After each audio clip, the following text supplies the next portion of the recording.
Bismillahirrahmanirrahim. Assalamualaikum warahmatullahi wabarakatuh. Saudara, dengan saya lagi Edi Mulyadi dari FNN, Forum News Network. Saudara, ini ada berita yang betul-betul membuat saya gimana ya? Ketawa. Enggak lah, sedih lah ya. Mau marah, tapi bisa apa rakyat Marawang selama ini kita nggak bisa apa-apa. Kan ngeri sekali ya. Ini coba dah, sebelum bicara soal suasana hati saya yang gitu ya, saya bacain aja judulnya ya. Sri Mulyani yakin bisa bayar pajak. Sri Mulyani yakin bisa bayar utang asal warga bayar pajak. Anda bisa bayangkan, dari mulut seorang menteri keuangan terbaik dunia, Sri Mulyani yakin bisa bayar utang asal warga bayar pajak. Dahsyat, bos. Kalau untuk ngomong soal ini nggak usah menteri keuangan yang doktor ekonomi, yang gajinya, fasilitasnya, semuanya dibayarin oleh rakyat. Nggak perlu lah. Ini anak SMA. Sekarang kelas berapa sih istilahnya sih? Kelas 11, 12, 10, 11, 12 ya. Dulu kan kita kelas 1 lagi ya. Kelas 6 SD lulus, kelas 1 SMP lagi, kelas 1 lagi SMP lulus, kelas 1 lagi SMA. Sekarang kan enggak. SMP kelas 6, kelas 7, kelas 8, kelas 9, kelas 10, 11, 12. Bukan sekarang kan, udah berapa tahun-tahun lu aja yang telat. Iya, gua telat. Telat tahu. Jadi untuk ngomong bahwa negara bisa bayar utang asal warga bayar pajak, ini dari belum ngomong substansi ya, dari pemahaman kalimat ini saja, anak SMA kelas 12 saja bisa, kelas 12, kelas 11 juga bisa. Mul lagi Sri. Astagfirullahaladzim ya. Apalagi secara substansi. Ini kan artinya coba deh. Sri Mulyani yakin bisa bayar utang asal warga bayar pajak. Ini kan secara substansi artinya negara utang, rakyat bayar utang. Oke? Negara utang yang bayar rakyat. Betul nggak? Betul nggak? Betul nggak? Gue bisa tuh bayar utang asal lu bayarnya ya. Gue bisa tuh bayar utang asal lu bayarin ya. Kan gitu. Negara bisa bayar utang asal warga bayar pajak. Ya Allah. Sampai segitunya menteri keuangan terbaik dunia. Ya. Saya juga nggak ngerti sampai sekarang manfaatnya apa Sri Mulyani dapat gelar menteri keuangan terbaik dunia. Saya kasih tahu ya, wahai penonton Bang Edi Channel, wahai penggemar pencinta FNN Group ya. Saya sebut grup karena FNN itu ada channelnya, ada TV-nya, ada portalnya. Channelnya antara lain saya ada Sumber Arif, ada dulu Bang Arif almarhum ya, alhamdulillah karena dihidupkan lagi, diteruskan lagi oleh menantunya kalau nggak salah. Ada Tunjak Poin. Ini seru sekali. Tunjak Poin ini gaya Surabayaan sekali. dua orang tokoh Surabaya ya. Satu dokter atau dua-duanya dokter kalau nggak salah. Ini khas sekali, bagus. Jadi buat penonton Bang Edi Channel, penggemar pencinta FNN Group, Sri Mulyani dapat gelar Menteri Keuangan terbaik yang berkali-kali itu diberikan oleh antara lain majalah Euromoney dan sebagainya. Dan itu semua adalah suara dari kaum investor. Investor itu jangan diterjemahkan investor orang yang menanamkan duitnya bikin jembatan, orang menanamkan duitnya bikin sekolah SD, investasi. Bukan. Investor dalam konteks inilah investor yang bermain di pasar-pasar. Pasarnya itu bukan pasar darurat, pasar tradisional yang becek pengap. Yang sekarang juga pasar darurat juga bagus-bagus. Sekarang udah bagus juga, rapi, bersih ya sekarang ya. Tapi pasar ini adalah pasar keuangan, paper market yang banyak hanya menggerakkan aktivitasnya dengan jari-jari tangan itu. Bisa 10 jari, bisa 12, 11 jari. Tik buy sell. Currency kita suka buat foreign exchange ya, mata uang asing, buy sell, dolar rupiah, dolar yen rupiah, yen Turki dan sebagainya. Turki maksud saya, astagfirullahaladzim, pound sterling dan sebagainya dan seterusnya dan lainnya. Itu orang-orang inilah yang memberi gelar kepada Sri Mulyani sebagai Menteri Keuangan terbaik.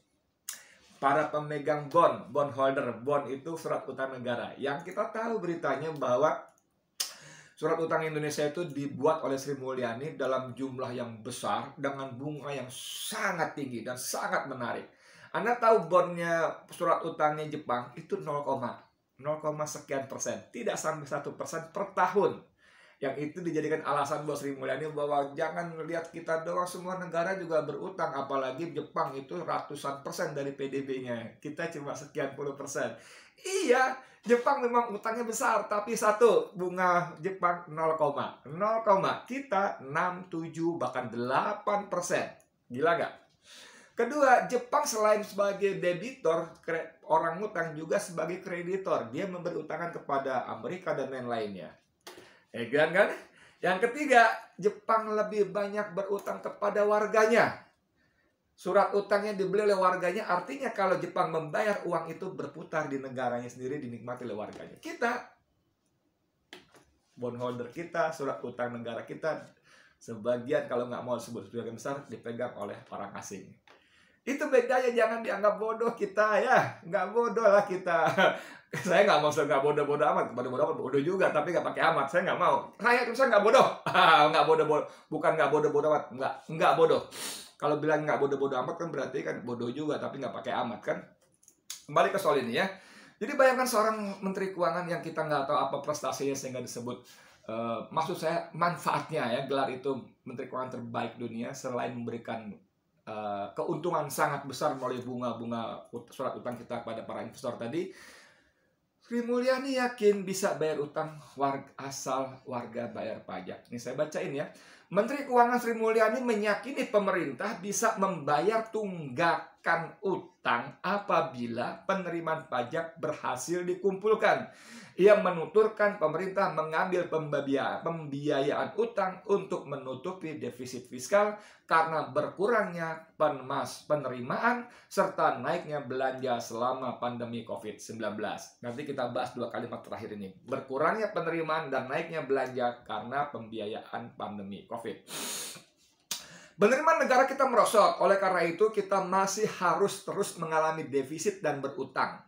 Namun kita yakin bisa membayar lagi apabila penerimaan pajak bisa dikumpulkan, ujarnya dalam acara Pajak Bertutur 2021 Rabu 25 Agustus kemarin. Bendahara negara itu mengungkapkan sepanjang 2020 penerimaan pajak mengalami kontraksi. Kontraksi istilahnya cukup dalam. Kontraksi itu berkurang ya. Cukup dalam penurunan ya, akibat pandemi ya. Lagi-lagi menyalahkan pandemi. Ini penguasa kita begitu. Sebelum pandemi pajak kita turun terus, tax ratio kita turun terus. Dulu kita pernah sampai 13% tax ratio, itu nisbah antara pendapatan pajak dengan PDB. Dulu sempat 13 kalau nggak salah sampai 14% zaman Orde Baru. Sorry ya, kalian pembenci Orde Baru. Saya nggak pencinta Orde Baru. Saya cuma mengungkapkan fakta bahwa di zaman Pak Harto pernah tax ratio kita 13% kalau nggak salah, atau mungkin 14, saya harus cek lagi datanya ya. Tapi zaman sekarang, terutama setelah Sri Mulyani menjadi Menq di era SBY, terutama lagi di era Jokowi ini 7 tahun ini, kita terus merosot dan sekarang angkanya di bawah 8%, saudara. Gila nggak? Gila ya. Dan itu disebut karena pandemi. No, bukan. Sebelum pandemi COVID yang hampir 2 tahun ini, kita sudah merosot terus. Ya, Sri, aduh, nyalain pandemi terus ini. Catatan Kementerian Keuangan, total penerimaan pajak sepanjang 2020 cuma 1.070 triliun. Jumlahnya anjlok 19,7% dibandingkan dengan realisasi 2019 yang 1.332,7 triliun. Ya, dibandingkan penerimaan yang lalu aja turun, apalagi dibandingkan target. Aduh, dia nggak muncul angkanya, targetnya berapa di sini ya? Turun. Jadi begini. Dia mengatakan penerimaan pajak kita turun selama pandemi karena pembiayaan pandemi. Jadi pertama, itu kenapa turun? Artinya kita tidak berhasil. Menteri Keuangan sebagai pengelola negara, maksud saya pengelola keuangan negara sebagai bendahara negara, tidak berhasil. Gagal, oke? Yang kedua, karena pengeluaran selama pandemi naik. Kita nggak tahu. Tahun kemarin 2020 saja, pemerintah menganggarkan 1035 triliun untuk penanganan pandemi. Saya sering ulang-ulang kalimat ini dalam video-video saya sebelumnya. Karena apa? Karena kita tidak tahu 1035 triliun yang banyak banget itu diberikan kepada siapa saja. Dibelikan untuk apa? Berapa banyak? Beli dari perusahaan mana? Berapa harganya? Bagaimana perbandingannya dengan harga-harga di tempat lain? Kalau bahasa kita di toko sebelah berapa? Kalau beli baut ini, mur ini 10 perak atau 1000 perak, padahal di toko sebelah bisa cuma 800 perak. Apalagi di seberang toko sana cuma 600 perak. Kalau lu bayar di sini 1000 perak, paham maksud saya? Ya, 1035 triliun itu kita tidak tahu diberikan kepada siapa, beli apa. Kalau beli dulu masih awal-awal beli masker, beli APD, alat pelindung diri, beli alat-alat kesehatan, sekarang beli vaksin, beli apa lagi tuh, beli apa tuh obat-obat COVID, belinya kepada siapa, berapa harganya, berapa harga pembandingnya, berapa nilai totalnya, kenapa belinya sama dia, kenapa harus beli obat itu? Nah gitu, banyak pertanyaan-pertanyaan kita tidak pernah tahu. 1035 triliun kita tidak pernah tahu. Saya ingin memberikan sedikit ilustrasi saja. Kok lu beli mur sama baut ini harganya 5.000 perak satu biji ya? Kenapa ya? Padahal gue buka di Shopee, di Tokopedia, di Lazada. Sorry ya nyebut merek ya. Sorry banget ya. Itu cuma nggak sampai 5.000. Ada yang 2.500, ada yang 3.000, ada 2.900. Kok lu bayar barang yang sama 5.000 perak? Itu kenapa? Kenapa lu belinya sekian banyak? Kenapa belinya sama dia? Ini kan jawabannya, ya dia kan temen gua. Orang ini kan yang punya jualan temen gua. Kenapa 5.000? Kan gua dapat bagian. Itu saudara yang saya maksudkan. 1035 triliun itu dikatakan oleh Sri Mulyani karena belanja kita naik selama pandemi. Dan kita tidak pernah tahu, padahal itu uang kita, itu uang rakyat. Dan ini mengerikan sekali, bahwa 1035 triliun, 1035 triliun. Anda bisa bayangkan 10% saja, berapa duit? 10% saja, berapa duit? Berapa duit? 10% itu 100 triliun lebih. Bagaimana kalau angkanya lebih dari 10%? Waduh, ngeri. 100 triliun, Bo. Saya nggak tahu, tapi menurut saya kita sebagian besar Indonesia punya duit 100 juta di tabungan aja udah mewah. Sebagian besar ya. Jangan ngomong, oh lu menghina gue punya 10 miliar. Ya Alhamdulillah Anda makmur kan gitu kan. Tapi menurut saya, perkiraan saya sebagian besar rakyat kita, apalagi penonton Bang Edi Channel barangkali ya, punya 100 juta di rekeningnya aja, itu mewah, dahsyat. Dan ini 100 triliun minimal, saudara, nggak jelas ngapain, kemana, siapa yang menikmati. Ini selisihnya.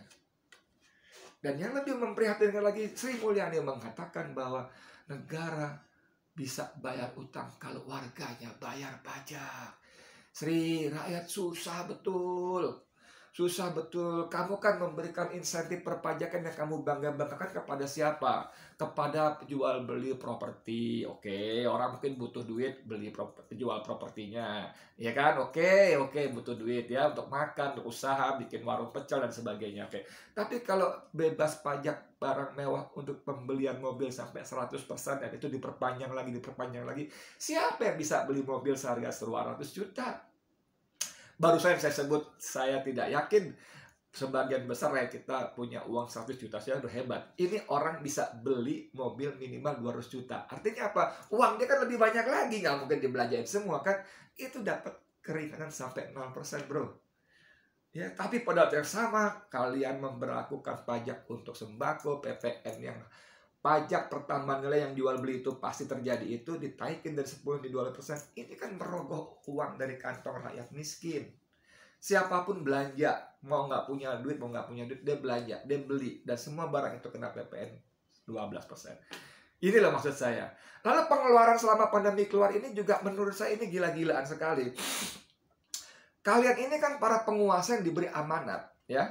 amanat oleh rakyat untuk mengelola negeri ini. Jadi ketika krisis seperti ini, seperti kata Jokowi, Presiden Indonesia yang marah-marah kepada para menterinya, semuanya seperti normal. Mbok punya sense of crisis. Oh, seru kan? Mbok punya sense of crisis. Kita ini tidak normal. Kita ini sedang susah. Kita harus menentukan prioritas bla bla bla. Keren kan? Keren kan Jokowi kita kan? Oh, Jokowi adalah kita keren kan? Tapi saudara, Anda mau ngomong apa ketika kita baca berita seperti ini? Yang disebut prioritas, ya. Dia mengatakan bahas pelabuhan dan bandara, Jokowi pastikan pindah ibu kota lanjut terus. Ini berita bukan tahun 1945, bos, bukan. Ini berita 24 Agustus 2021. Artinya kemarin, belum 24 jam. Dimuat jam 17.50 oleh Detik. Bahas pelabuhan bandara, Jokowi pasti kan pindah ibu kota lanjut terus. Anda mau ngomong apa? Bos, Mas Jokowi, rakyat yang berakal waras berpendapat pindah ibu kota bukan prioritas di tengah pandemi. Sampean pada 16 Agustus yang lalu mengatakan dalam pidato kenegaraan bahwa menyelamatkan rakyat adalah hukum tertinggi bernegara. Buktikan itu hukum tertinggi bernegara dengan perbuatan, dengan sikap, dengan kebijakan. Alokasikan anggaran yang mepet itu, yang ditutup dengan utang, defisit, segala macam tadi, untuk hal yang benar-benar prioritas dibutuhkan rakyat. Rakyat nggak butuh ibu kota baru. Rakyat nggak butuh istana megah yang kayak Garuda membentang di Kalimantan Timur sana. Tidak butuh, bro. Mas Jokowi nggak butuh. Anda tahu gimana coba rakyat bisa memikirkan ketika kita berjibaku untuk menahan lapar, untuk tetap selamat dari pandemi dan menahan lapar? Ini negara masih menganggarkan 446 triliun untuk pindah ibu kota. Lanjut terus. Coba saya mau tanya kepada Jokowi yang kemarin juga didukung oleh Menteri Pertahanan Prabowo Subianto. Wih, Anda baca beritanya, googling deh. Prabowo Subianto mendukung. Lanjut terus. Di mana urgensinya? Di mana pentingnya? Di mana mendesaknya sehingga pindah ibu kota lanjut terus? Di mana? Di mana? Jelaskan pada akal sehat kami rakyat Indonesia, Mas Jokowi. Dahsyat ini. Ini yang disebut oleh Sri Mulyani belanja negara naik selama pandemi. Kamu belanja alkes, kamu belanja vaksin, kamu belanja obat-obat COVID saja yang benar-benar dibutuhkan. Konon katanya dibutuhkan oleh rakyat, kita sudah oke, terima kasih. Walaupun kita bertanya, kenapa sama dia? Kenapa jumlahnya segini? Kenapa harga segini? Ini kamu mau belanja tetap pindah ibu kota 446 triliun. Dahsyat, bro. Dahsyat, luar biasa. Luar biasa dahsyat, ya. 466 triliun, saya ralat, bukan 446, 466 triliun, ya. Ini berita 21 April 2021. Bangun ibu kota baru butuh 466 triliun. Dari mana uangnya? Dari mana uangnya? Dari ngutang. Ngutang, yang bikin utang negara, yang bayar rakyat melalui pajak-pajak. Sri, kamu kan doktor ekonomi, menteri keuangan. Saya mau kasih, kamu kan emak-emak. Ini penting-pentingnya emak-emak. Walaupun kamu, saya yakin nggak belanja ke pasar ya, karena kamu menteri nggak sempat belanja ke pasar. Kamu sibuk ngurus negara. Luar biasa kan? Saya kasih ilustrasi paling gampang. Nih, kalau ada sebuah rumah tangga APBN, itu kan seperti rumah tangga. Seorang kepala rumah tangga punya penghasilan let's say 5 juta sebulan. Ini wah, lebih dari lumayan ya untuk ukuran kita sebagian besar kita ya. Punya penghasilan 5 juta satu bulan. Lalu dia harus membagi-bagi uangnya itu untuk kepentingan rumah tangga dia. Bayar sekolah anak. Kemudian bayar kontrakan, bayar listrik, bayar pulsa, daring-daring itu kan, belajar sekolah tuh. Bayar apa lagi? Air, pam ya. Kemudian ongkos, belanja sehari-hari dan sebagainya seterusnya. Dan ada alokasi bayar utang. Utang koperasi, utang tetangga, utang apa segala macam. Utang-utang itu dari 5 juta itu, kalau di APBN kita anggarannya itu hampir sepertiga, 30% lebih. Bahkan JKJ, Yusuf Kala, mantan Wapres menyebut 40%, saudara. Saya sebut 30% aja, berarti 1,5 juta untuk bayar utang. Oke, 1,5 juta untuk bayar utang. Dari 5 juta, tinggal 3,5 juta. Nggak cukup buat bayar listrik, bayar kontrakan, beli beras, ya, bayar air, beli pulsa, segala macam. Nggak cukup, sehingga ngutang lagi. Karena keperluan itu semua jumlahnya sekitar 4,5 juta. Jadi ngutang 1 juta lagi. Itu yang dilakukan. Nah, harusnya sebagai kepala rumah tangga, ya harus bilang kepada para kreditornya, Pak, bulan ini selama 6 bulan ke depan saya nggak bayar penuh dulu utang saya ya. Saya potong 50% dulu. Kamu mau ngemplang ya, Di? Enggak, saya nggak ngemplang. Saya mau alokasikan anggaran bayar utang saya untuk membiayai keluarga saya. Untuk beli susu, untuk beli telur. Supaya anak-anak saya bergizi. Supaya nutrisi mereka untuk otak terpenuhi. Kan begitu. Lalu anggaran yang namanya mau nyicil motor, berhenti, nggak usah beli motor dulu, nyicil. Anggaran yang mau beresin depan rumah supaya di keramik, entar dulu. Ngeramik rumah entar dulu, ya. Tapi kan itu plasternya udah mulai lubang-lubang, entar dulu. Beli keramik nggak murah, bayar tukang nggak murah, entar dulu. Itulah maksud saya. Selain mengerem pembayaran utang yang kita negosiasikan yang disebut dengan rescheduling, renegosiasi, bisa diperpanjang pembayarannya dengan cicilan yang lebih murah, atau bahkan minta stop dulu, moratorium dulu. Wah, ini canggih nih, ini mainan Rizal Ramli nih. Di moratorium dan swag ditukar dengan macam-macam. Ini Rizal Ramli. Nah, tapi kan Rizal Ramli nggak dipakai. Suaranya, orangnya, saran-sarannya justru dituduh penuh kebencian terhadap pemerintah, kan begitu kan. Mesti belajar sama dia sebetulnya dalam mengelola pembayaran utang dan sebagainya. Jadi soal beresin dapur, rapiin ruang tamu, beli sofa baru, entar dulu, gue belum bisa. Itu loh maksud saya. Jadi kembali ke negara, bayar utang ditunda dulu, di rescheduling dulu, dikurangi dulu, kemudian keperluan untuk bangun infrastruktur entar dulu, apalagi pindah negara 466 triliun, entar dulu, nanti dulu, bukan dibatalkan, nanti dulu. You know, ngerti nggak? Nanti dulu, NANTI, nanti, next. Mana prioritasnya? Kalau itu dipangkas, kita nggak perlu ngutang banyak-banyak. Ngerti nggak? Kita nggak perlu ngutang banyak-banyak. Dan Anda tahu kebiasaan Sri Mulyani selama bertahun-tahun, kebutuhan defisit sekian, dia ambil utang sekian plus sekian. Anda buka deh. Buka googling. Misalnya butuh defisit 1.000 triliun. Dia ambil utang 1.200 triliun, 1.300 triliun. Anda paham kenapa itu?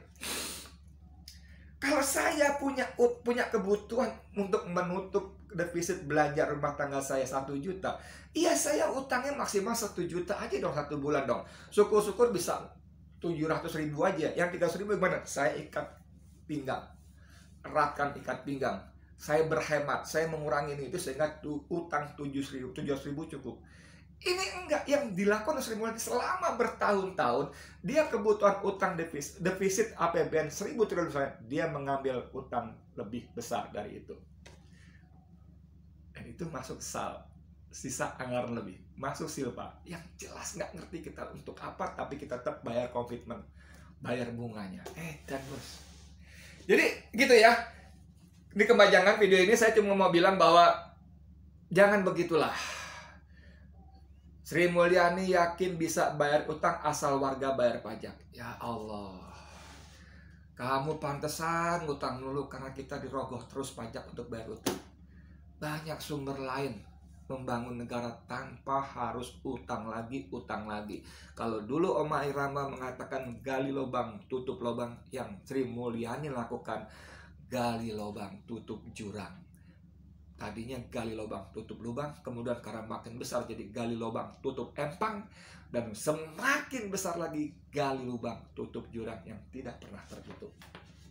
Ngeri ya. Astagfirullahaladzim. Saya Edi Mulyadi untuk FNN. Assalamualaikum warahmatullahi wabarakatuh.